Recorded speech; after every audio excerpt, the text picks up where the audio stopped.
Cinema ఇంత పెద్ద hit అవ్వడానికి మరొక స్ట్రాంగ్ రీజన్ సత్య సినిమాలు వరుసగా చూస్తుంటాను. సత్య ఇక్కడ లేడు పాప, అన్ఫార్చునేట్.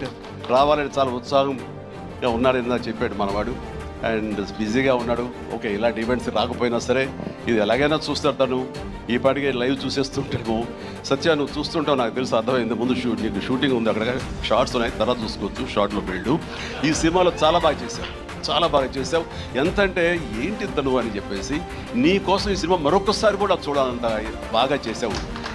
నువ్వు నాతో పాటు యాక్ట్ చేసినప్పుడు కూడా నేను అబ్జర్వ్ చేస్తుంటే నీకు లిమిటేషన్స్ లేవు. నువ్వు అంటే ఆ క్యారెక్టర్ పరంగా నువ్వు ఆ హద్దులు లేకుండా నీ మనసుకు ఏది అనిపిస్తే నీకున్నటువంటి ఆ మిమిక్ టాలెంట్ తోటి దీన్ని అల్లుకుంటూ వెళ్ళిపోతుంటావు, కొత్తగా చేయడానికి ప్రయత్నం చేస్తుంటావు. అది నీ బలం. కాబట్టి ఎలాంటి ఇన్హిబిషన్స్ లేకుండా నువ్వు చేసే విధానం ఉంది, అది ఒక వైవిధ్యంగా ఉంటుంది. ఇంతమంది చేత అలరించబడుతుంది, ఇంతమంది చేత ఆకర్షించబడుతుంది. వాళ్ళందరూ ఆశీస్సుతోటి ఇదిగో ఇలాంటి విజయాలు నీ యొక్క ఖాతాలో చేరుతూ ఉంటాయి. ఆ రకంగా నువ్వు చూపించినటువంటి ఈ కామెడీ నాకు మళ్ళీ చూడాలనిపిస్తుంది. అంత బాగా చేసావు. నా శిష్యుడిగా కానీ, నా అభిమాని ఇంత స్థాయిలో ఉన్నాడన్న ఆ గర్వం ఉంది సేవ.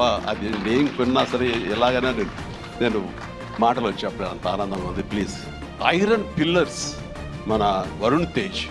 ఈ ఐరన్ పిల్లర్ నిలబడి ఒక కన్స్ట్రక్షన్ ఉండాలి అంటే కనుక ఆ కాంక్రీట్ ఈ రోజున సత్యాన్ని నా విశ్వాసం నాకు అలా అనిపిస్తుంది.